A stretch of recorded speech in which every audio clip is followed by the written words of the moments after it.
Hi everybody, I'm Rob from State of Art Academy. Welcome to the last part of the Autodesk 3ds Max Essential Training. Today we are going to talk about object management.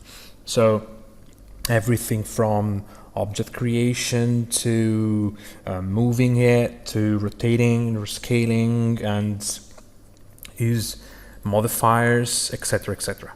Now, first of all, common panel. This is the panel we are going to use in order to create stuff and place them into the scene. Now I'm using just this perspective, one big canvas, and I always feel like it's really cool to move along the object with the perspective. I understand better what I'm doing, and please try, instead of going with 4 cameras, you know, sometimes you don't understand what you're doing. You need to move along the object, around the object. So anyway, first of all, object creation. We have here a list of kind of like object. We have geometry, we have shapes, we have light, we have cameras. Everything is doable from here, and we start with just a simple box. Now when you click on standard primitives and you have like box, sphere, cylinders, torus, etc, you can click on box if you want to create box, and the simple way to create it is just drag. It's just like click and drag, and you have to release the button, the left mouse button, when you want to stop with the length and width, for example, and then you can go up and click again to create the box, to select the height, let's say, and now right click to stop creating boxes. So once you have the box creation tool, if you keep doing it, if you don't click the right mouse button, you keep doing them, you are still into the box creation tool. Now as you can see, I'm creating some boxes on the ground, but also you can activate AutoGrid, which is the option that allows you to create boxes or other geometry on actual geometry in the scene. So as you can see now, if I click here, this box is created on this geometry, and so on, and you can keep doing this, right? So please keep in mind AutoGrid, really cool if you want to create geometry over another geometry. Now this is the simple way. So click, drag, release, click again, and you have the box. But you can also click box and select some keyboard entry. So you can say, okay, I want the box here in X, Y, and Z. I want the box to be like, I don't know, 40 centimeters length, 40 centimeters in the width, and I don't know, 50 centimeters in the height. You can click create, and then you have the box with those measure. Anyway, it's like that. It's the same way you can create spheres, cylinders. Of course, every geometry has different kind of elements inside. So maybe with the sphere you just need to select the radius and that's it. With the box you have to select width, length, and height. Now remember, always right click if you want to stop creating stuff. As you can see, we have in the standard primitives, we have a lot of standard primitives. We have the famous teapot, and we have something more than just standard primitives. If you go down with the drop-down menu, you see extended primitives, compound object, etc, etc. If you have some plugins installed, you will see even some other names. So for example, we have E2 Software's Forest Pack, Rail Clone. You can create everything from here. You can, if you have V-Ray Corona, you have like V-Ray planes and stuff like that. You can just really click on the scene, and that's it. Now let's say we want to create a box, right? And so we have a box here, and we want to create a spline. Like, splines are just lines, and so are bidimensional, and if you render, by default the spline is not visible. Anyway, let's speak about object selection. If you want to select objects, you can just like drag a rectangle over the scene, and it depends if you have these option windows crossing on or off. If you have it off, like default, you will just need to touch the object to select it, as you can see. If you have it on, you have to completely surround the object with the selection to select it. And it's really useful if you like, if you have a lot of objects in the scene and you want just to select one of them.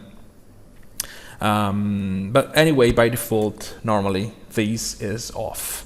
Now, the thing is, imagine you have 1,000 objects and you want just to select a kind of it, like, I don't know, splines.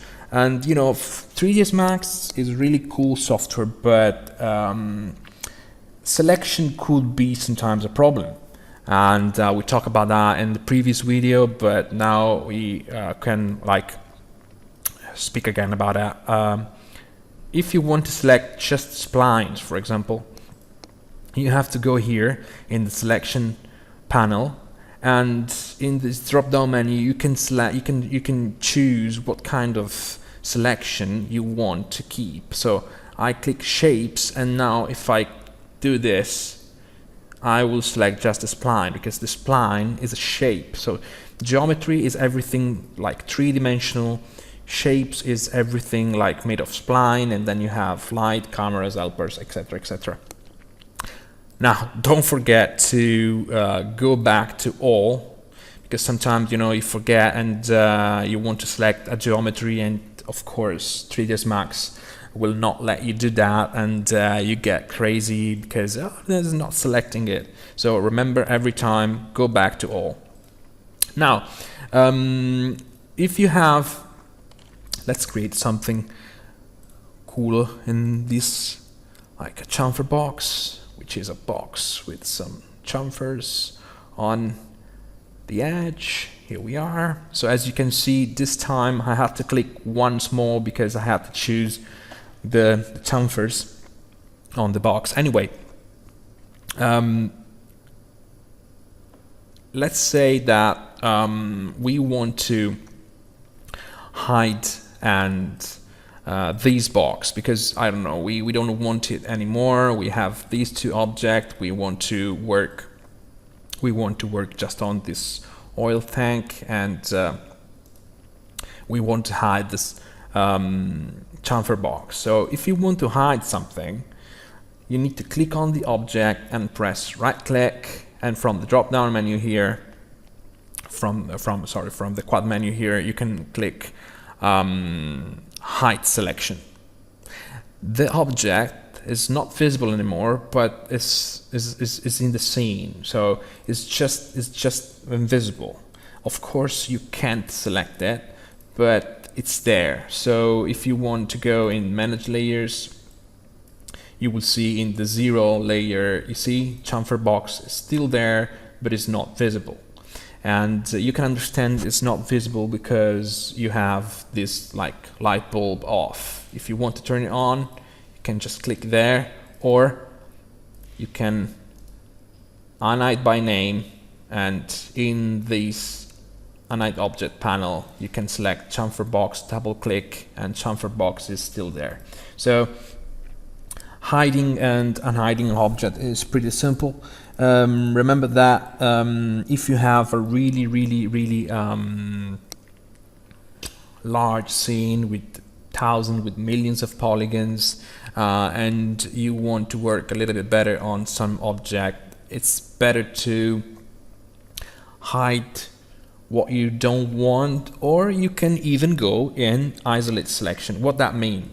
It means that you can click on an object because maybe you want to work on it, right click and click isolate selection in the quad menu. Isolate selection is basically a way to isolate this object because you want to work on it, and everything else is gone, everything else is hidden. And this is what I do normally when I want to work on something, because the viewport is quicker, is lighter, you can rotate along the object without anything else around, and you know, it's a common practice. So please force yourself when you are working on something, on an object, because you want to modify it, because you want to finalize it, go in isolate selection, and you can switch off isolate selection. You can go inside isolate selection with Alt Q on the keyboard. You have the isolate selection toggle down here, so you can click and go outside isolate selection. It's a cool way to, you know, focus on something. Now, what about axis and pivot? As you can see on this object, we have 3 axes. We have X, Y, and Z. And of course, if you can move the object by selecting the axis, and you know, you can move it up, down, and left, right. Anyway, the pivot is where these axes start from. So as you can see right now, the axis starts from the bottom center of this chamfer box. And it's like that because we created this chamfer box from the ground.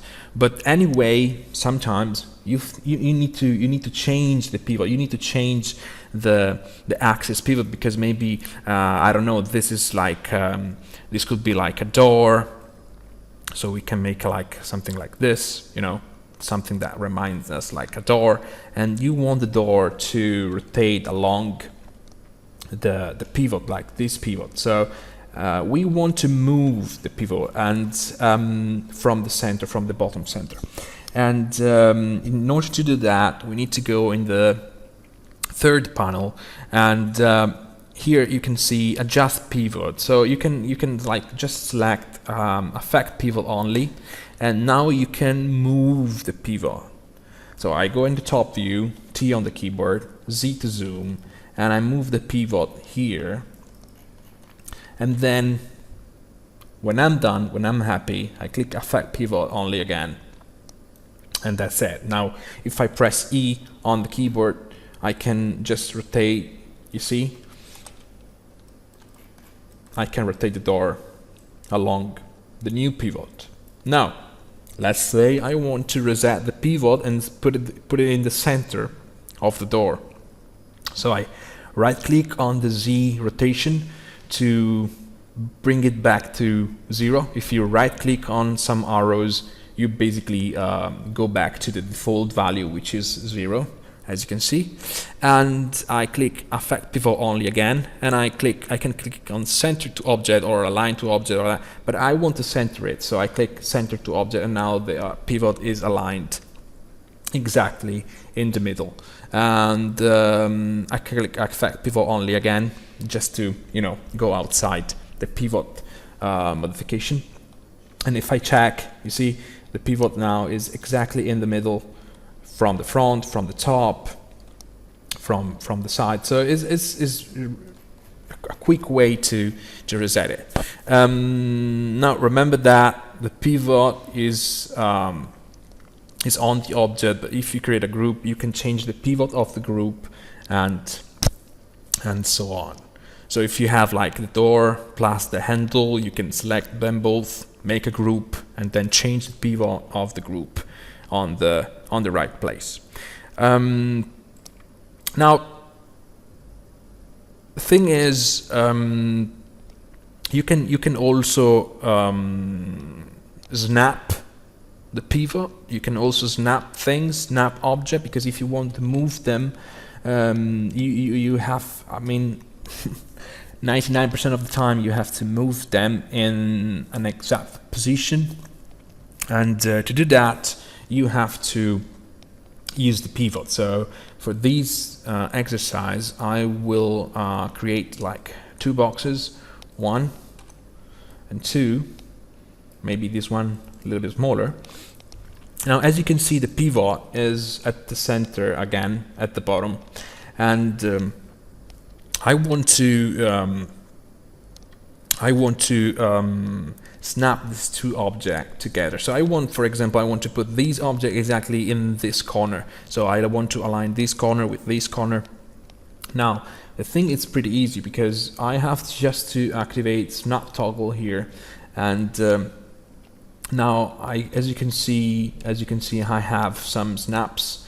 I have some let's say pre-selected options when I want to move the object, but I want to pick, like, for example, just axis. So I want to snap axis out of this box. So I need to click here in the snap toggle, right click, and here I have all the options. For example, here now I have vertex, which is good for me, and I have midpoint, which right now is not really useful. So I keep vertex on, and I want just to click. I want just always check if you have enable axis constraints on, because if you have enable axis constraints, then you can move the objects along the axis. And just along the axis, so they will not move freely around the scene. So I have snaps on, vertex, options, enable axis constraint. I close this. Now, this is the base theory behind snaps. This is what you need to do if you want to be sure 100% to do what you want. So for example, I want to move these vertex exactly with this one. So for example, first thing to do is I select the object, I press space on the keyboard. If you press space on the keyboard, you're just locking the selection, so you're not going to select anything else, as you can see. And then a good way to do it is select the axis. As you can see, the z-axis is now selected, is yellow, and I can go here and select the vertex I want to snap. So I want to bring this one on this one, and I click and drag, and I drag the mouse on this point. As you can see, the box is moving just high, just like along the height on the top, and because this is because it's moving along the z-axis because I selected the z-axis. So now this point and this point, I'm 100% sure they are on the same height. And then now I select the x-axis and I click this point, drag it on the top of this. As you can see, now the x is done. And I can do the same with the y. So I select this and I select this point. And now I'm 100% sure these 2 points are snapped together. And I can click again on the space bar or clicking here to stop, to uncheck selection the selection lock toggle. Now these 2 objects are snapped together by this point. Of course, once you make some, once you have some practice, you can forget about the selection toggle. You can just select, the 3 of them, you see, and then bring this point to this one, and that's it. So if you want, you don't have to select one axis at a time. You can select the 3 of them, and then like this, and then select the vertex you want to snap, drag and drop on the vertex, on the final vertex you want to snap to. Now, next thing to know, modifiers. Now, this is just a box, but let's say we want to create something like I don't know, a U shape, and and we need to modify the box. So basically everything in 3ds Max starts from simple geometry, low poly geometry, and then you have to work on the geometry and just improve it, just make it better, just, you know, increase the number of polygons and work on it. So if you want to do that, I mean, you need to go in the modifier list, and you need to click modify. Now, as you can see, when you create a box, at the beginning, the box is still something generated from parameters. So you have length, width, and height. You have segments in the length, in the width, in the height. You have the option to create, to generate automatically mapping coordinates, etc., etc. And anyway, for example, you can like select the length segment and add more segments. You can still, you see, you can still change the object from here, but this is all you can do. You can't really work on it more than that. So if you want, for example, I don't know, I want to bend these box, I will increase the length, for example. I will increase the length segment, and then you need to work with modifiers. Now, as you can see, modifiers are really a lot, and everyone does something different. For example, the bend modifier just like let you choose an angle, a direction, and it lets you bend the object. Of course, now the object is bending because we have this number of segments. So you can bend just, you know, something that have some polygons. Okay, if you have no polygons, you see, is not bending. So if you have more than one polygons, as you can see, is, you know, it start to bend a little bit better.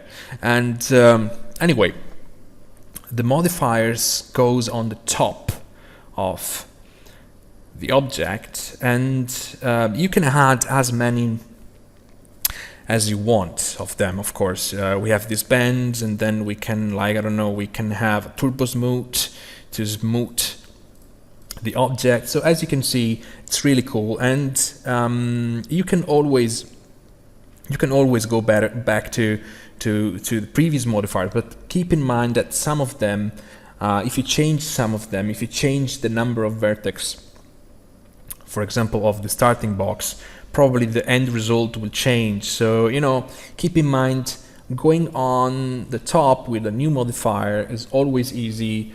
Go back to the previous modifiers, will change the final result. So if I go back on the box, I can see the final result because I have these toggle on, show end result. But if you don't want to see the end result, you can just uncheck it and you will see just the box. But no, just for fun, I keep the show end result on, and as you can see, if I change the height, the length, the width, you will see the final result changing.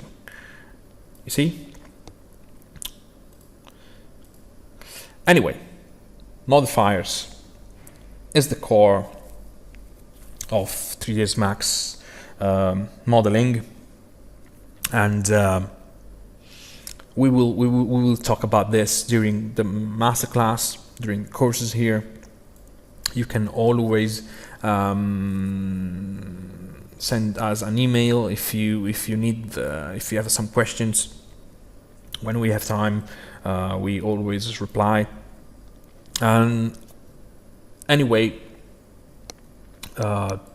every modifier works on a different object. Every modifier does something different, and it's cool. I mean, sometimes I spent time just like putting stuff one on the top of the other, and just to see what happens, and just to see what I can do. Most of the time, I discover new stuff just by random adding modification modifiers, and if I like the result, I keep it. If I don't like it, I just delete the modifier. I mean, modeling in 3ds Max could look sometimes not really easy or intuitive, but once you get the modifier stack idea, it's something you can get addicted to. Anyway, let's go back to our object. Remember that you have these stack of modifiers, and it's good to have it, and because you can always go back to the first, for example, and change something. Let's say this is the history, this is your history, but of course you can also delete the history, let's say, by right-clicking on the object, convert to, and you can convert the object in editable poly. Now, remember that these will destroy the modifier stack, so you can't go back. This is destructive. So now this is what you have. You don't have the editor, you don't have the box anymore, you don't have the bend anymore, you don't have the turbo smooth anymore. So keep in mind, sometimes, if you are pretty sure the object is finished, maybe you create the object in another scene and you want to export the final piece and give the final piece to someone else, it's good to, right click, convert to editable poly, because you don't want to give them like the modifier stack, etc., etc.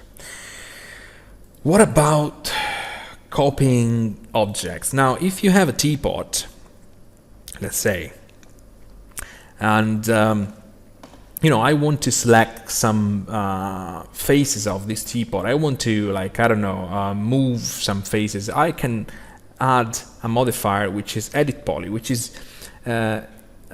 our way to select the components of these teapots. So for example, I take this, I just destroy the teapot. I take I just want to change it just for video purpose. And now this teapot is like that. If I want to go back to the original teapot, I can just hide the editable poly. So as you can see, it's really, really cool. And you can also delete the editable poly like this. Now, the thing is, I want to copy this teapot. You have to just shift and drag, and 3ds Max will ask you to, if you want to, how you want to clone this object. If you want to create a copy, if you want to create an instance, if you want to create a reference. Now, how many copies you want, the name of the copies, etc., etc. But it's cool to know the difference between copy, instance, and reference.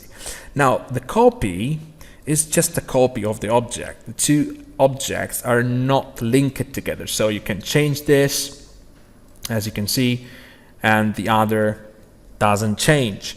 But if you shift click and drag and you select instance, now the two objects are the same object. So if you change one of them, they will change together because it's the same object. Okay, there's not two objects, there's only one, and this one is an instance of this one. And you can tell you have instances because you have the name of the object in bold. So if you have an instance, the object name is in bold. If you don't have instances, it's normal. And you can see now, I'm converting these two instances in normal objects by clicking this button, make unique. If you click make unique, these two objects are now back separated. So if I change one of them, you see the other is completely splitted.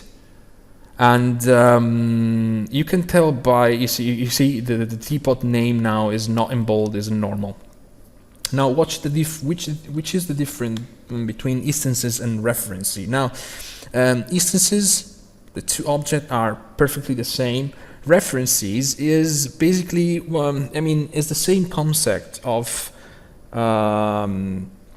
father and child. So now everything, as you can see, this is different. There is a difference between these two objects. This is the father and this is the child, and you can tell because there is a gray bold line on the top. And the cool stuff is everything above these gray line as child modifications.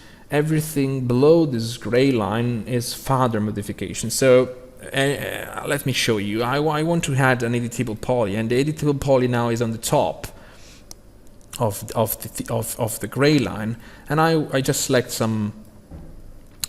This is unlucky child. Is not cool as the father, but anyway, is a modification just for the child. If I go back to the teapot and I change the teapot, as you can see, it affects both of them because the modifications, the difference starts from the father. So let's say the child inherit the father shape and size, and then the child has his own modifications. Last part, align. You can basically align and mirror. You can align, which is basically like the snap, but is automatic. You can click the teapot, for example, align, and there's many ways to align object, and you select them both, and you can just left click on the object you want to align the teapot to, and from this panel you can select what you want to align. So right now I'm just aligning the 2 pivot point, and you can align just the X position, Y position, Z position. It's pretty easy to understand.